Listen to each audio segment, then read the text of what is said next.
হলিউডের যে কোনো বড় বড় সিনেমা কিন্তু এখন আমাদের দেশে চলে আসে, আমরা সিনেমা হলে যেয়ে দেখতে পারি। কিন্তু রিসেন্টলি যেই সিনেমা নিয়ে আসলে একটা অন্য ধরনের আলাপ আলোচনা শুরু হয়ে গিয়েছিল, সেটার কারণ হচ্ছে ৮০ দশক ৯০-এর দশকের জনপ্রিয় এক সিরিজ, যেটা বিটিভিতে দেখানো হতো রাত ১০টার সংবাদের পর।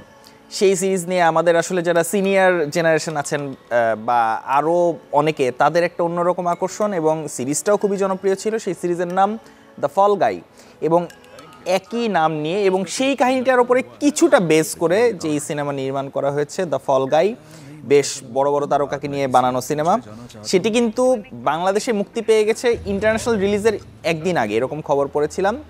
একেবারে দারুণ এক সিনেমা, এইরকম মানে ট্রেলার টিজার দেখে এরকমই মনে হয়েছিল। এবং বাংলাদেশে কিন্তু আসলে ওই যেই টিভি সিরিজটার যেই প্রভাব, সেটার জন্য মানুষের যে আগ্রহ, সেই আগ্রহের জায়গা থেকে দেখা গেল যে বাংলাদেশের সিনেমাটা কিন্তু বেশ ভালোই চলছে।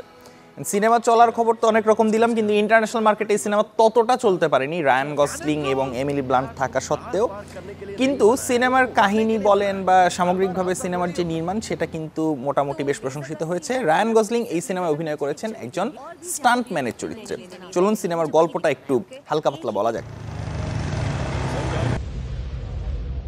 এই সিনেমায় রায়ান গসলিং যে চরিত্রে অভিনয় করেছেন, তিনি একজন স্টান্টম্যান, সাবেক স্টান্টম্যান আর কি। তার এই মুহূর্তে সেরকম কোনো কাজকর্ম নাই। তার নাম হচ্ছে কোল্ট সেভার্স।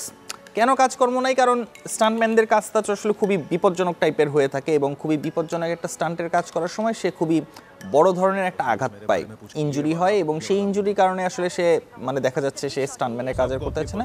এইরকম অবস্থাতেই রহস্যজনক কোনো কারণে তাকে একটা ফিল্ম সেটে নিয়ে আসা হয়, এবং যে নিয়ে আসেন তিনি আসলে এই স্টান্টম্যান কোল্ট সেভার্সেরই পুরনো একজন বন্ধু এবং প্রযোজক। তার নাম হচ্ছে গেইল মেয়ার। এবং নিয়ে আসার কারণটা খুবই বিচিত্র। সেটা হচ্ছে যে কোল্ট যেই নায়কের বডি ডাবল হিসেবে স্টান্টম্যানের কাজ করতেন, বডি ডাবলের ব্যাপারটা আপনাদেরকে সহজভাবে বলি। আপনারা আপনাদের পছন্দের নায়ককে বা নায়িকাকে খুব ভয়ঙ্কর ভয়ঙ্কর যে দৃশ্যগুলো সিনেমায় করতে দেখেন, আসলে কিন্তু ওনারা মানে মোস্টলি ওনারা কিন্তু এই দৃশ্যগুলো নিজেরা করেন না। এটা ঠিক তাদের মতো আকার আকৃতি কাঠামোর কেউ না কেউ ওটা করে দেন। তো যাই হোক, সেই ব্যাখ্যা পরে যাই। তো দেখা গেল যে সে মানে কোল্ট আসলে যেই নায়কের হয়ে বডি ডাবলের কাজ করতো, সেই নায়ক হচ্ছে একদম শুটিংয়ের দিনে রহস্যজনকভাবে উধাও, তাকে খুঁজে পাওয়া যাচ্ছে না, এবং তাকে খুঁজে বের করার দায়িত্ব পড়ে কোল্টের ওপর। তো এমন অবস্থায় দেখা যায় যে কোল্ট অনেকটা নায়কের মতো ট্রিটমেন্ট পেয়ে যাচ্ছে, এবং তাকে আসলে কোন কারণে নিয়ে আসা হয়েছে সেটা কিন্তু আস্তে আস্তে দর্শকের কাছে পরিষ্কার হতে থাকবে। তো এইভাবেই আসলে কাহিনী এগিয়ে যেতে থাকবে। কোল্ট বিভিন্ন ধরনের কঠিন কঠিন পরিস্থিতির মুখোমুখি হবে, অ্যাকশনের কনটেক্সট থাকবে, বিভিন্ন রকম বিপজ্জনক স্টান্টের ব্যাপার থাকবে সিনেমার ভিতরে। সিনেমার এই আরেকটা যে খেলা, সেটা বেশ উপভোগ্য।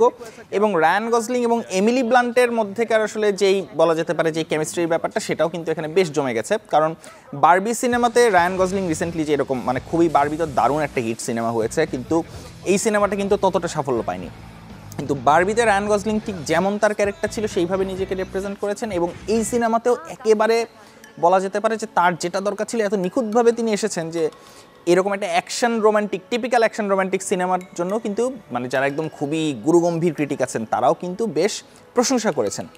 সব কিছু মিলিয়ে যদি বলা যেতে পারে যে এটা আসলে একেবারেই একটা সিনেমা হলের সিনেমা। আপনি যদি আসলে ওই ল্যাপটপে বলেন বা টিভি স্ক্রিনে দেখেন, তাহলে আসলে অতটা মজা পাওয়া যাবে না যেটা আসলে আপনি সিনেমা হলে যেয়ে দেখতে পারবেন। এমনিতে টিপিক্যাল হলিউডের অ্যাকশন প্লাস রোমান্টিক এই মিক্সচারের মধ্যে যে এই সিনেমাগুলো ভালো হয়, সেগুলো সেই জায়গা থেকে আসলে দ্য ফল গাই বেশ ভালোই করেছে। টেকনিক্যাল এবং নির্মাণগত যেই জায়গাগুলো ছিল, সেগুলোতে আসলে কোনোখানেই আসলে দর্শক মানে আমরা যারা সাধারণ দর্শক আছি, আমরা ওই রকমভাবে খুব নেগেটিভ কোনো মন্তব্য করতে পারবো না, কারণ সেগুলো আসলে বেশ ভালোই হয়েছে। হলে যদি সময় সুযোগ থাকে, গিয়ে দেখে ফেলেন সিনেমাটা।